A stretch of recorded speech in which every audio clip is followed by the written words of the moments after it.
পোনপ্ৰথমেই মই মৰিগাঁও জিলা আমচুৰ তৰফৰ পৰা ইতিমধ্যে চহৰীয়া গাঁৱত যি এটা দুৰ্ভাগ্যজনক ঘটনা হৈ গ'ল, ড্ৰাগছ মাফিয়াৰ লগত আৰক্ষীৰ মাৰপিটৰ দৰে ঘটনা হৈছে। প্ৰথমে এই ঘটনাটোক ধিক্কাৰ জনাইছোঁ, গৰিহণা দিছোঁ আৰু আমি দাবী জনাইছোঁ আমচুৰ তৰফৰ পৰা যে উক্ত ঘটনাৰ লগত জড়িত থকা প্ৰতিজন ব্যক্তিক আৰক্ষীয়ে কঠোৰ হাতেৰে দমন কৰিব লাগে, তেওঁলোকক গ্ৰেপ্তাৰ কৰিব লাগে, দৃষ্টান্তমূলক শাস্তি দিব লাগে। ড্ৰাগছৰ ক্ষেত্ৰত আমাৰ আমচুই সদায় আৰক্ষীৰ লগত সহায় সহযোগ কৰি যাব। ড্ৰাগছ বেপাৰীসকলক কৰায়ত্ব কৰাৰ ক্ষেত্ৰত যিকোনো পৰ্যায়লৈকে যাবলৈ আমি আমচু সাজু আছোঁ আৰু এই ক্ষেত্ৰত আমি সচেতন মহলক আহ্বান জনাম যে মৰিয়াবাৰীৰ দৰে অঞ্চলৰ পৰা যদি ড্ৰাগছ মুক্ত কৰিবলগীয়া হয় তেতিয়াহ'লে আৰক্ষীৰ সহায় অবিহনে আমি সেয়া নিৰ্মূল কৰিব নোৱাৰিম। গতিকে আৰক্ষীক আমি বিশ্বাসত ল'ব লাগিব, আৰক্ষীৰ সহায় সহযোগ ল'ব লাগিব। তেওঁলোকৰ সহায় সহযোগত আমি মৰিয়াবাৰীৰ পৰা ড্ৰাগছ নিশ্চিতভাৱে উৎখাত কৰিব পাৰিম। যদি আৰক্ষীৰ লগত তেনেকুৱা হতাহতি ঘটনা হয়, আমি সচেতন মহলে যদি মাত নামাতোঁ নিশ্চয় আমাৰ কৃপণালী কৰা হ'ব।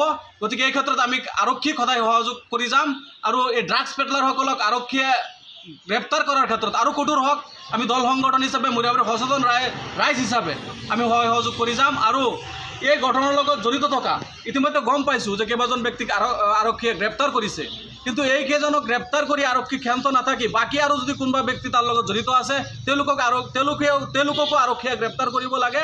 আৰু এটা অনুৰোধ জনাম আৰক্ষীক যাতে এই ঘটনাৰ আলম লৈ আৰক্ষীয়ে যাতে কোনো নিৰীহ লোকক হাৰাশাস্তি নকৰে, যিসকলে অপৰাধ কৰিছে তেওঁলোকক আৰক্ষীয়ে কঠোৰৰ পৰা কঠোৰ শাস্তি বিহক আমি আমচুৱে সহযোগ কৰি যাম।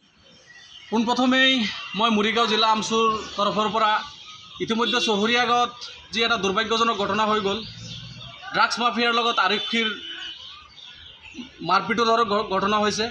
প্ৰথমে এই ঘটনাটোক ধিক্কাৰ জনাইছোঁ, গৰিহণা দিছোঁ আৰু আমি দাবী জনাইছোঁ আমচুৰ তৰফৰ পৰা যে উক্ত ঘটনাৰ লগত জড়িত থকা প্ৰতিজন ব্যক্তিক আৰক্ষীয়ে কঠোৰ হাতেৰে দমন কৰিব লাগে, তেওঁলোকক গ্ৰেপ্তাৰ কৰিব লাগে, দৃষ্টান্তমূলক শাস্তি দিব লাগে।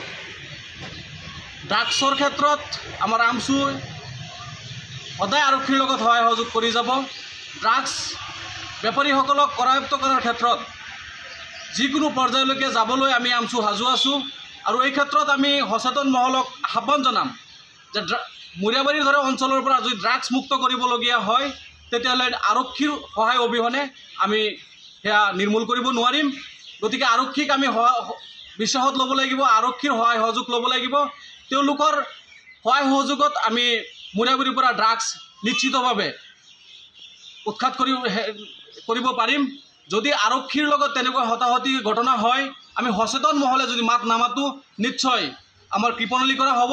গতিকে এই ক্ষেত্ৰত আমি আৰক্ষীক সদায় সহযোগ কৰি যাম আৰু এই ড্ৰাগছ পেডলাৰসকলক আৰক্ষীয়ে গ্ৰেপ্তাৰ কৰাৰ ক্ষেত্ৰত আৰু কঠোৰ হওক আমি দল সংগঠন হিচাপে মৰিয়াবাৰীৰ সচেতন ৰাইজ হিচাপে আমি সহায় সহযোগ কৰি যাম। আৰু এই ঘটনাৰ লগত জড়িত থকা ইতিমধ্যে গম পাইছোঁ যে কেইবাজন ব্যক্তিক আৰক্ষীয়ে গ্ৰেপ্তাৰ কৰিছে, কিন্তু এইকেইজনক গ্ৰেপ্তাৰ কৰি আৰক্ষী ক্ষান্ত নাথাকি বাকী আৰু যদি কোনোবা ব্যক্তি তাৰ লগত জড়িত আছে তেওঁলোককো আৰক্ষীয়ে গ্ৰেপ্তাৰ কৰিব লাগে।